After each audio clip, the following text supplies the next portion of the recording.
Forest and Field by Madison Julius Cawein.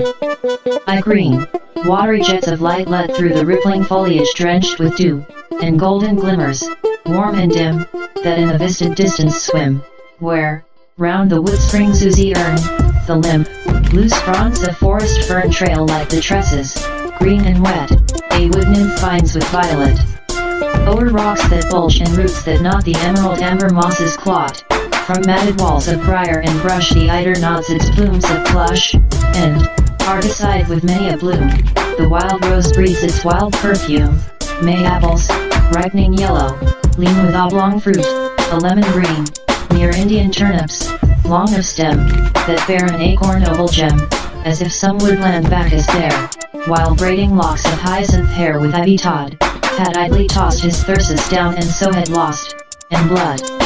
Root, that from scarlet wombs puts forth, in spring, its milk-white blooms, that then like starry footsteps shine of April under beech and pine, at which the gnarled eyes of trees stare, big as fawns at dryads, that bend above a fountain spar as white and naked as a star. The stagnant stream flows sleepily thick with its lily pads, the bee, all honey drunk, a bays arid, booms past the mottled toad, that, hid in calamus plants and blue-eyed grass, beside the water's cooling glass, Silenus-like, eyes stolidly the mean-eyed glittering dragonfly. And pennyroyal and peppermint pour dry hot odors without stint from fields and banks of many streams, and in their scent one almost seems to see Demeter pass, her breath sweet with her triumph over death. A haze of floating saffron, sound of shy, crisp creepings o'er the ground, the dip and stir of twig and leaf, tempestuous gusts of spices brief borne over bosks of sassafras by winds that footed on the grass, sharp, sudden songs and whisperings, that hint at untold hidden things Pan and Sylvanus who of old kept sacred each wild wood and wold. A wily light beneath the trees quivers and dusks with every breeze a hamadryad, haply, who, calling her morning meal of dew from frail, accustomed cups of flowers, now sees some satyr in the bowers, or hears his goat hoof snapping press some brittle branch, and in distress shrinks back, her dark, disheveled hair veiling her limbs one instant there. Two down precipices of the dawn the rivers of the day are drawn, the soundless torrents, free and far, of gold that deluge every star. There is a sound of brooks and wings that fills the woods with carolings, and, dashed on moss and flower and fern, and leaves, that quiver, breathe and burn, rose radiance smites the solitudes, the dew-drenched hills, the dripping woods, that twitter as with canticles of shade and light, and wind, that smells of flowers, and buds, and boisterous bees, delirious honey, and wet trees. Through briars that trip them, one by one, with swinging pails, that take the sun, a troop of girls comes barriers, whose bare feet glitter where they pass through dewdrop trembling tufts of grass. And, oh, their laughter and their cheers wake echo mid her shrubby rocks who, answering, from her mountain mocks with rapid fairy horns, as if each mossy vale and weedy cliff had its imperial overrun, who, seeking his Titania, hid in coverts caverned from the sun, in kingly wrath had called and chid. Cloud feathers, oozing orange light, make rich the Indian locks of night, her dusky waist with sultry gold girdled and buckled fold on fold. One star. A sound of bleating flocks. Great shadows stretched along the rocks, like giant curses overthrown by some Arthurian champion. Soft swimming sorceries of mist that streak blue glens with amethyst. And, tinkling in the clover dells, the twilight sound of cattle bells. And where the Martian reed and grass burns, angry as a shattered glass, the flies make golden blurs, that shine like drops of ember-scattered wine spun high by reeling bacchanals, when Bacchus wreathes his curling hair with vine leaves, and from every lair his worshippers around him calls.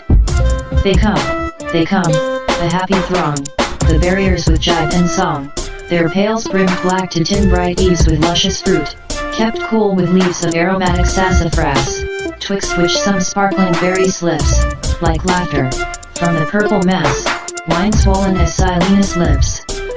Through the tent and tired noon climbs high up burning reaches of the sky, below the drowsy belts of pines the rock-ledged river foams and shines, and over rainless hill and dell is blown the harvest's sultry smell, while, in the fields, One sees and hears the brawny-throated harvesters, their red brows beaded with the heat. By twos and threes among the wheat flash their hot sides.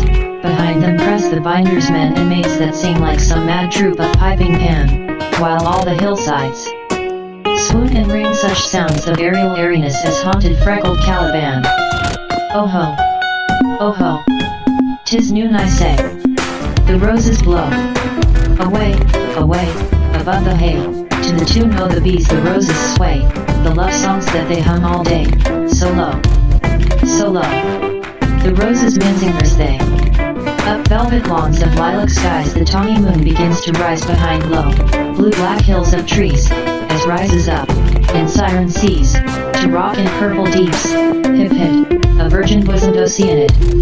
Gaunt shadows crouch by tree and score, like shaggy satyrs waiting for the moonbeam nymphs, the dryads white, that take with loveliness the night, and glorify it with their love. The sweet, far notes I hear, beyond dim pines and mellow ways, the song of some fair harvester, the lovely limit of the grove, whose singing charms me while it slays. Oh deep, the earth and air are sunk in sleep. Adieu to care. Now everywhere is rest, and by the old oak there the maiden with the nut brown hair doth keep tryst with her lover the young and fair. For like Atalanta's spheres of gold, within the orchard, apples rolled from sudden hands of boughs that lay their leaves, like palms, against the day, and near them pairs of rusty brown lay bruised, and peaches, pink with down, and furry as the ears of Pan, or, like Diana's cheeks, a tan beneath which burned a tender fire, or wan as Psyche's with desire. And down the orchard vistas, young, a hickory basket by him swung, a straw hat, gainst the sloping sun drawn brim broad o'er his face, he strode, as if he looked to find someone, his eyes far fixed beyond the road. Before him, like a living burr, rattled the noisy grasshopper. And where the cow's melodious bells trailed music up and down the dells, beside the spring, that o'er the ground went whimpering like a fretful hound, he saw her waiting, fair and slim, her pale forgotten there, for him. Yellow as sunset skies and pale as fairy clouds that stay or sail through azure vaults of summer, blue as summer heavens, the wild flowers grew, and blossoms on which spurts of light fell laughing, like the lips one might feign for a Hebe, or a girl whose mouth is laughter lit with pearl. Long ferns, in murmuring masses heaped, and mosses, moist, in barrels steeped and musk aromas of the wood and silence of the solitude, and everything that near her blew the spring had showered thick with dew. Across the rambling fence she leaned, her fresh, round arms all white and bare, her artless beauty, bonnets green, rich colored with its auburn hair. A wood thrush gurgled in a vine off. 'Tis his step, 'tis he she hears, the wild rose smelled like some rare wine he comes, ah, yes, 'tis he who nears. And her brown eyes and all her face said welcome. And with rustic grace he leant beside her, and they had some talk with youthful laughter glad, I know not what, I know but this its final period was a kiss.